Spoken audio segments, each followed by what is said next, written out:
Live from downtown Detroit, home of WDIV and Click on Detroit, Local 4 News at 11 starts now. I'm Jason Colthorpe in southwest Detroit, where roads remain closed.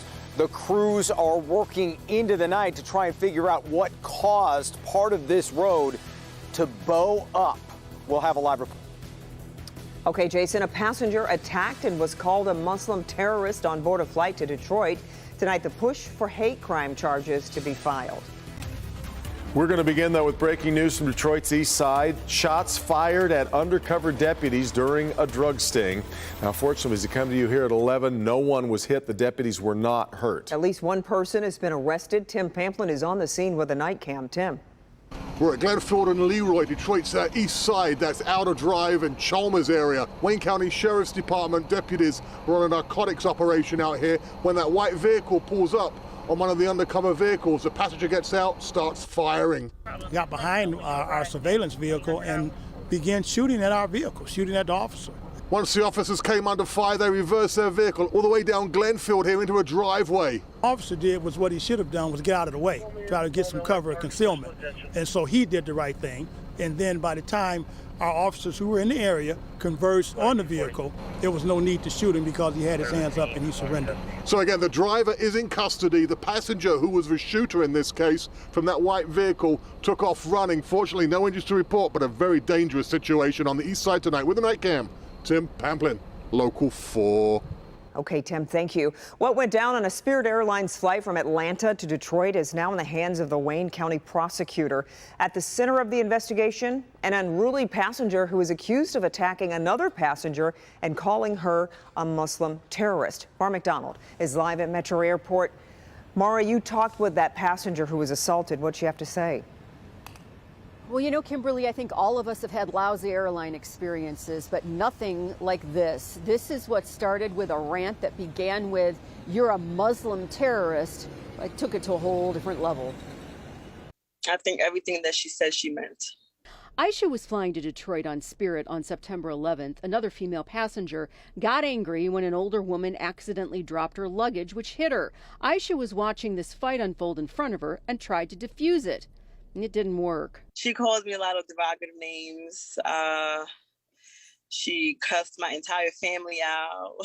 She talked about my husband. She went off the entire rant. The tirade continued, and when Aisha started recording the ranting woman, she punched Aisha in her hand. The Spirit crew stepped in, and airport police were called to deal with the unruly passenger. The Wayne County Prosecutor's Office is reviewing exactly what the charges will be. We believe that besides the issue of assault, there needs to be an additional charge that's placed against this lady, and that is that she should be charged with violating the Michigan Ethnic Intimidation Act.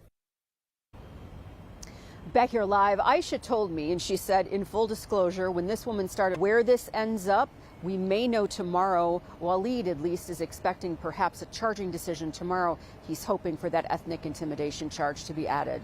We are live at Detroit Metropolitan Airport tonight. I'm Mara McDonald, Local 4. Okay, Mara, thanks. Devin. Work to repair what appears to be, at the very least, a major infrastructure failure in southwest Detroit is going to be going on into the night. Jason Colthorpe is live there right now, where they still don't know what caused all of this, Jason. DTE saying they are out here working. They still don't know what the cause is, Devin. And yeah, working into the night, because if you listen, you can clearly hear the hum of heavy machinery behind me. We're on Dearborn looking toward Fort, so you can see the emergency lights down there, trucks coming in and out. And just beyond that first truck there, that's the bow in the road where it came up and all this structural damage happened. And all you have to do is take one look at all the tape. Workers are coming and going, working into the night now to try and figure out what happened here. A little more than half a mile of Fort Street in southwest Detroit closed down and guarded.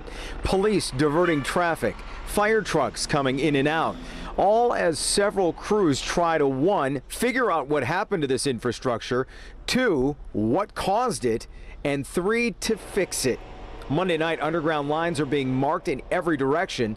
The EPA is on site checking the sewer and taking samples, and DTE and a subcontractor are trying to repair 2 gas mains. At this point, there is no indication that this was a result of a natural gas leak or a result of our infrastructure not operating as it should be. But DTE does acknowledge the leak and the ongoing repairs.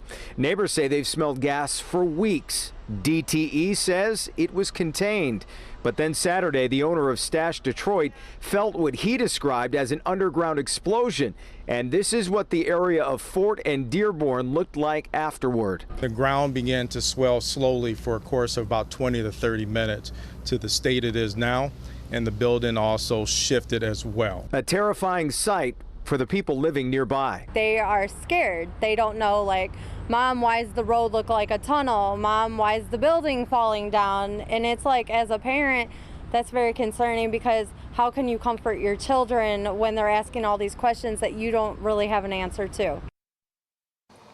Yeah, and it is concerning because this is a wide part of this. It's not just 6/10 of 4th Street that's blocked off. It's thousands of feet in each direction. And at one point, we stopped by some barricades and to talk to a police officer, and you could still smell the odor of natural gas. Now, DTE out here, while they said the earlier leak was contained, they're now worried about methane coming through cracks on 4th Street, and that's why they're out here continuously. And one source says Stash Detroit, the building that has all that structural damage, probably coming down within the next 24 hours. We're live in Southwest Detroit tonight. Jason Coulthorpe, Local 4. And that is a new one. So strange. All right, Jason. Well, after some afternoon storms, it ended up staying dry tonight. But next severe weather alert, threat rather, coming to us tomorrow, Paul. Yeah, we just can't get out of this pattern. But look what happened in the Thumb this evening. We had one more batch of storms that came through. Nothing severe, but these were torrential downpours. There was a lot of lightning with this stuff. We'll let it go one more time here. You can see just a pretty solid batch of storms that came through. This is Satellite County we're centered in on right there. But the rest of us have been dry this evening, and you can see there's not much going on to the west, so we're in pretty good shape from that standpoint right now. So basically, 4-zone weather shows that we're stable from a temperature standpoint. I mean, we haven't moved a whole lot from our 6 o'clock reading. 68 in Detroit, 66 in Livonia, 68 in Taylor. Down in our south zone, 69 at Lambertville, 67 in Dundee. And Saline, you've got 66 degrees. In our west zone, we have 62 in Milford, 63 in Whitmore Lake. And in our north zone, it's all low 60s there. So basically a quiet night ahead, but we have the severe threat tomorrow evening. And also, Nicholas has just been upgraded to hurricane status. We'll have all that for you straight ahead. Paul, tonight an expert review finds most people don't need booster shots right now. A group including 2 FDA officials found the vaccines available now remain highly effective against the virus.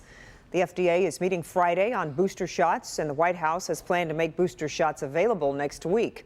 Meanwhile, Michigan reports an average of just over 2,000 cases over the past 3 days and 29 deaths. Henry Ford Health is recommending those who haven't yet gotten the shot to get vaccinated, as 95% of its beds are full.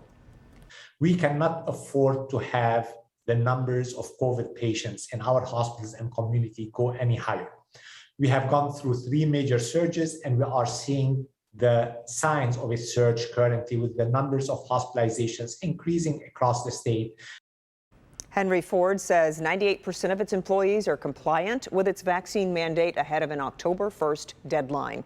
Tomorrow on Local 4 News Today, we're taking a closer look at outbreaks in schools across Metro Detroit. Find out which schools are being hit the hardest and trends impacting our area. That's tomorrow at 5 and 6 a.m.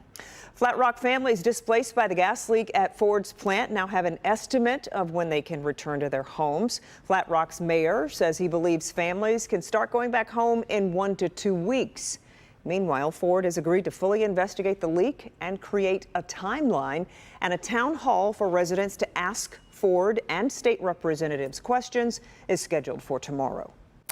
James Craig is going to launch his campaign for governor tomorrow. The Craig campaign is scheduled to kick off an event at 10 a.m. on Belle Isle. Events also scheduled later in the afternoon in both Flint and Grand Rapids. Today, our Rod Maloney spoke one-on-one with the former Detroit police chief. You want to see that interview? We've got it right now at clickondetroit.com. Still ahead, millions on alert along the Gulf Coast. How soon Hurricane Nicholas could make landfall, coming up. And a little boy in a coma after an accident at recess. What hit the boy in the head? that now has his family hoping for a miracle. But first, the owner of a local balloon shop survives a violent, frightening robbery. For somebody to come in and to violate such a fun place is just disgusting. Terrorizing crime that also involved her 6-year-old niece when we come back.